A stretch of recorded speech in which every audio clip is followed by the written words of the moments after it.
welcome back to Unsolved Sundays. If you're new here, my name is Caitlin and I upload these unsolved mystery videos every other Sunday, and the alternating Sundays will be some form of beauty, fashion and lifestyle videos, as well as on Wednesdays. Every Wednesday is beauty, fashion and lifestyle video.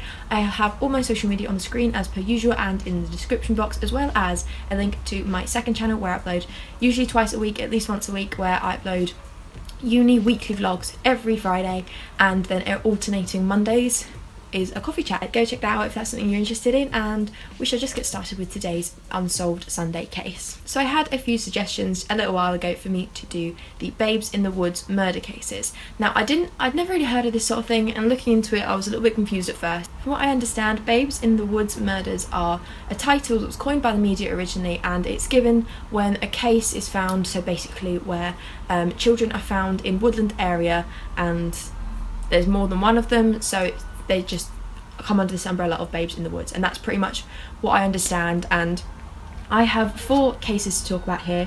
Obviously, because of the nature of these cases, you don't know much about each of them in terms of what actually happened to them unless they are solved. So they're kind of like mini cases in a way. I don't really know how else to explain it well. Because you don't really know what happened to them because of the nature, because they're basically just these bodies that have been found in woodland areas of young children, and that's it. So some of them are longer than others, so I'm just putting them all together to discuss 4 different Babes in the Wood murder cases, just kind of the cases and the circumstances which they were found, and yeah, we shall just get started. So the first one I'm going to talk about here that I have written down in my notes took place in 1934. The bodies were found on the 24th of November in 1934 in Pine Grove Furnace, Pennsylvania. The bodies of Norma Sedgwick, who was 12 years old, DeWilla Noakes, 10 years old, and Cordelia Noakes, 8 years old, were found in Pine Grove Furnace, Pennsylvania. They were found under a blanket in the woodland area. So, again, like I said, because of the nature of these cases, there isn't loads of details or anything, whether they're solved or not, but this case in particular, they found who they believed to have done it. So the unfortunate fate of these 3 young girls was presumably at the hands of their father or stepfather, whose name was Elmo Noakes. So they believe that he suffocated them, and then the next day he killed his 18-year-old niece, whose name was Winifred Pierce, and himself. So obviously, in terms of the investigation, they found his body as well as his 18-year-old niece's, and also found the bodies of these 3 young girls who were his daughters and stepdaughters, and pieced this together. So that is basically the earliest case of Babes in the Woods that I could find, and what unfortunately happened to this family. The next Babes in the Wood murder case comes in at January 1953.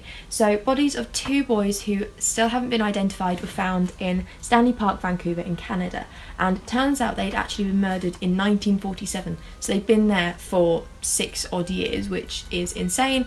And like I said, the identities of these young boys are not known, so they don't really know what happened to them. The only information that came from finding these bodies was that they had absolutely no identities of them, they had no leads because of this. All they knew was that the boys were believed to be aged between 6 and 10 years old, which is absolutely heartbreaking. These 2 poor young boys can die in that way and never be identified. In March 1970, in Epping Forest, Essex, England, an 11-year-old Susan Blatchford and a 12-year-old Gary Hanlon's bodies were found in Epping Forest. So these 2 had been missing from their homes in Enfield, which is in London, and the case, after they found these bodies, the case remained unsolved for 30 years. So on May the 9th in 2000, a 61-year-old man named Ronald Jebson, who was serving a life sentence for a murder that he committed in 1974 of an 8-year-old girl named Rosemary Papper, he had confessed to the sexual assaults and murder of these 2 young children. Ronald Jebson died in 2015 in a hospital after serving 40 years in prison for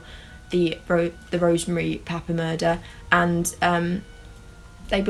they had no reason to not believe this, so that is how that Babes in the Wood murder case was closed. And the final Babes in the Wood murder case that I'm going to mention took place in 1986 on October the 9th. Nicola Fellows, a 9-year-old girl, and Karen Hadaway, who was also 9, their bodies were found in Wild Park, Brighton in England. Both of the children had been sexually assaulted and strangled when they were found. So they were last seen going out to play, and obviously they were missing, so when these bodies were found, that was the last known sighting of them. A man named Russell Bishop, who was a local roofer, was tried for the murder. So he was brought in because he was believed to be a suspect, or a pretty viable suspect, who they believed committed the murders of Nicola Fellows and Karen Hadaway, but he was acquitted when he went to trial. So he was convicted in December 1990, but on 2009, Nicola's father, Barry Fellows, was actually arrested on suspicion of rape and conspiracy to rape his daughter just before her death. So when he was tried of this, he was obviously convicted, taken to trial, because they believed that this is what he had intended to do. A family friend whose name was Douglas, either Todd or Tud, I can't read my own handwriting, I'm so sorry, he was also arrested to be part of this conspiracy to rape Nicola Fellows. However, when they were taken to trial, they were both found innocent. Despite any potential evidence, they were both found to be innocent, which is crazy to me. However, then in 2016, in May, a man was arrested for the murders of Nicola and Karen, and his name was not released publicly, so I couldn't find any names. At least there might be more recent news reports or something. I did this research a couple weeks ago, but yeah, this man was arrested, and that is pretty much all is said about this particular case of Karen and Nicola. I'm assuming it meant that this man who was arrested was found to be guilty. So yeah, that is the final Babes in the Wood murder case, and it's a heavy one, I know. I think the thing that gets me about this case and why I wanted to talk about it is because it is actually insane that these 4 murders, or these 4 groups of murders, come under the same umbrella, and it all just seems very, very undefined and unfinished sort of thing. And it's just heartbreaking that children, of all people, you know, children can go missing. Like, for example, the 2 boys found in 1947, that they could go completely unidentified and they were innocent. So it gets to me, I'm so sorry. That was everything for this video. Let me know down below anything you've heard maybe about Babes in the Wood murders, but if anything, this isn't me discussing, like, it's slightly different to what I usually do, and I'm not discussing a case in particular and like the weird circumstances and the evidence before and after the actual event. If anything, I'm just talking about sort of Babes in the Wood murders and some of the branches, because I'd never heard of this and I just thought it was something to discuss. So yeah, let me know down below any cases you want me to discuss in future weeks' episodes, and I will see you guys soon for another video. Bye.